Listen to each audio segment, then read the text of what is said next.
What is up, y'all? Day 4 of the 13 Days of Horror here on my channel. So we got different subgenre, of course. And today I have chosen Giallo. I figured I would do one I'd never seen before, and of course commemorate the loss of Umberto Lenzi, a truly underrated Italian filmmaker. Really diverse. I haven't seen all of his films, but I've seen a good portion, maybe close to half his filmography. He's covered everything from adventure and action, of course. Lots of horror subgenre stuff like Ghost House, and his cannibal flicks, which is some of my favorites. Cannibal flicks ever, like Cannibal Ferox, Man from Deep River, Eaten Alive, and oh yeah, and one of my all-time favorite zombie flicks, of course, Nightmare City.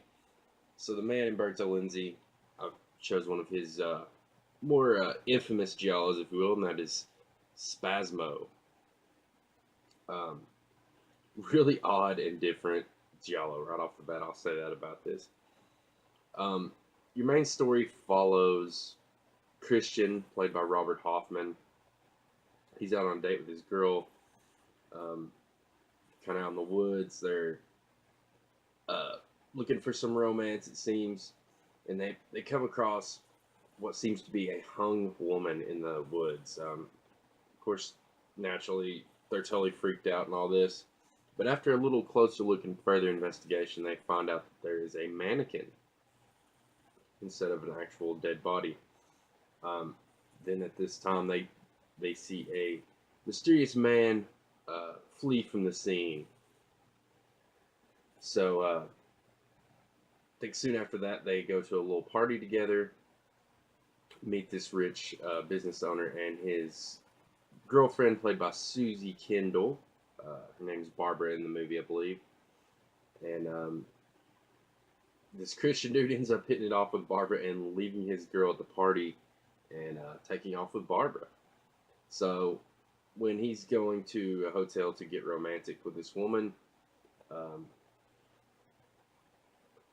shit really starts to hit the fan, and the story just gets more complex from there.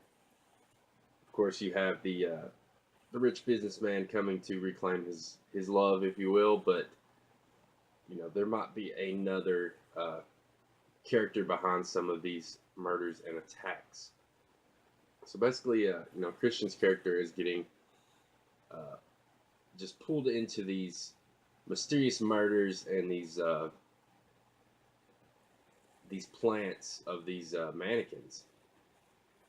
Now, as far as the mannequin thing goes, this is not the first film to really do that, especially in like giallos. I know like there's been some in the past, and some Jess Franco has used them. I feel like this is one of the more effective uses of mannequins.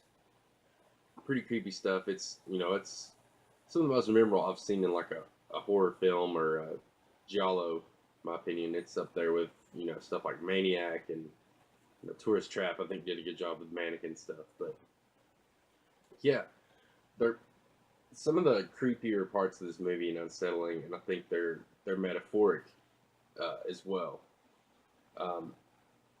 Awesome, pretty cool soundtrack. I wouldn't say amazing soundtrack, of course, done by the man Morricone. So it's going to be solid. I don't think the dude does bad soundtracks.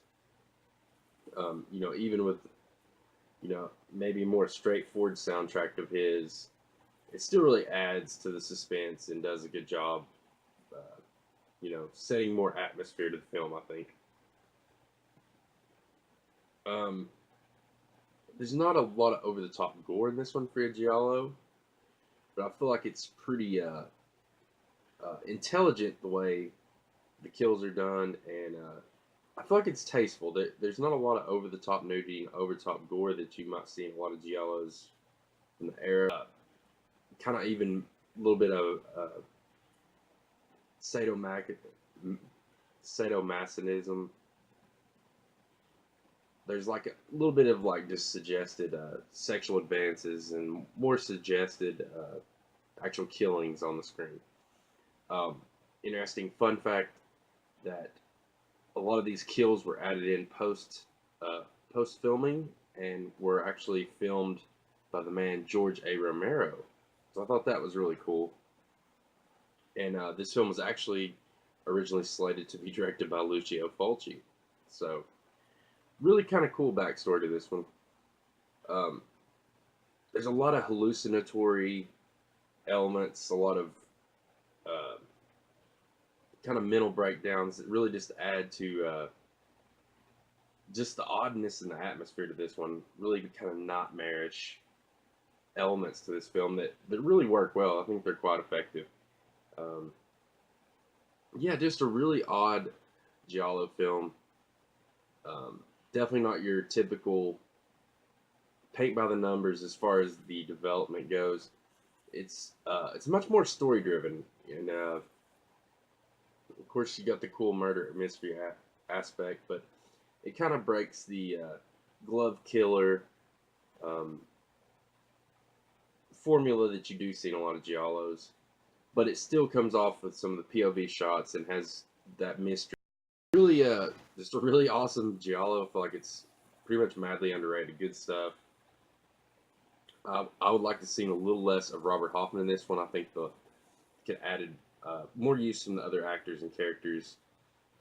His performance is all right. It's not the best performance in the world, but like I said, I think less would have been more with him. I'd like to see a little more from the other characters in the film, but just a minor complaint. Just a really smart, sleek giallo. Lots of cool red herrings, plot twist, and excellent climax.